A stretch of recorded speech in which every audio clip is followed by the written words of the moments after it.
Poison কাজটা আমার জন্য অনেক স্পেশাল, অনেক পছন্দের। অ্যাওয়ার্ড পেয়েছি বলে তা না, আমার আগে থেকেই আমার মনে আছে 12 দিন টানা দিন রাত আমরা কষ্ট করে কাজটা করেছি।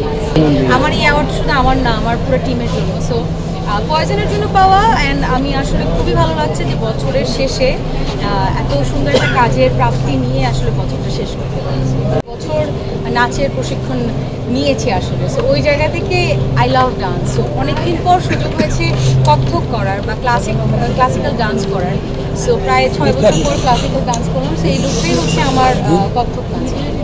আমার কাছে রেকর্ডেড প্রোগ্রামের থেকে লাইভ পারফরমেন্স স্টেজে যেটা আমি আমার অডিয়েন্সের সাথে কানেক্ট করতে পারছি, আমার অডিয়েন্স আমাকে দেখে তাদের যে ভালো লাগা, তাদের যে excitement, I love the most. মানে আমি যদি বলি যে আমার অ্যাক্টিংয়ের পাশাপাশি, আমার অভিনয়ের পাশাপাশি আমার কোন জায়গাটা আমার সবচেয়ে বেশি ভালোবাসার বা পছন্দের, সেটা হচ্ছে আমার স্টেজ পারফরমেন্স, যেটাতে আমি শত শত হাজার হাজার মানুষের ভালোবাসার এক্সাইটমেন্ট দেখি।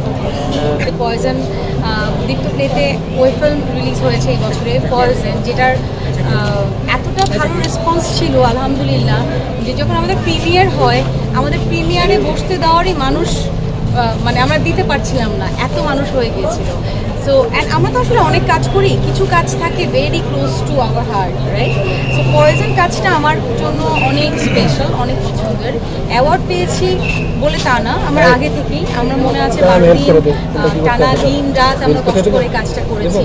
একটা হিরোইন, একটা নায়িকার চরিত্র মানে আমার উপস্থাপন করতে হয়েছে। যেহেতু আমি এখনো সিনেমার নায়িকা হয়ে উঠিনি, ওই জায়গা থেকে ওইটা করা আমার জন্য প্রথম দিকে ডিফিকাল্ট ছিল।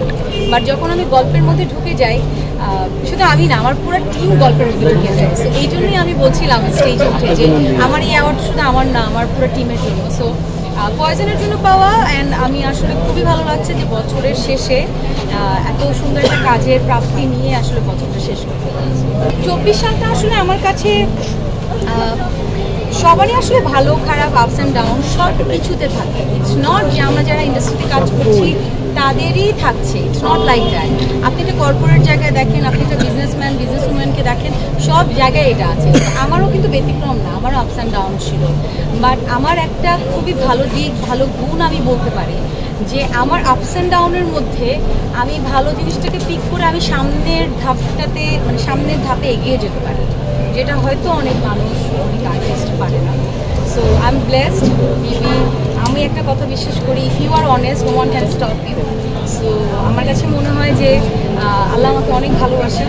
প্রতিনিয়ত কোনো কিছু প্রবলেম ফেস করলেও, কোনো কিছু নিয়ে ঝামেলায় পড়লেও আমি কোনো না কোনোভাবে আমার অনেস্টি দিয়ে, আমার লয়্যালটি দিয়ে আমি আমার নেক্সট স্টেপটাকে খুঁজে নিতে পারি। আমার সবচেয়ে বড় প্রাপ্তি এই, ভালো কথা জিজ্ঞেস করেছেন। আমি এখনও বছর শেষ হয়ে যাচ্ছে, বাট ওভাবে আমি চিন্তা করিনি। বাট এখনই যেটা মাথায় আসলো যে সবচেয়ে বড় প্রাপ্তি হচ্ছে নিজের সবচেয়ে কঠিন সময়টাকেও নিজের সবচেয়ে স্ট্রংগেস্ট টাইম মনে করে সেটাকে হিল করা, সেটাকে রিকভার করা, যেটা আসলে প্রতিটা মানুষের ক্ষেত্রে খুব একটা সহজ হয় না।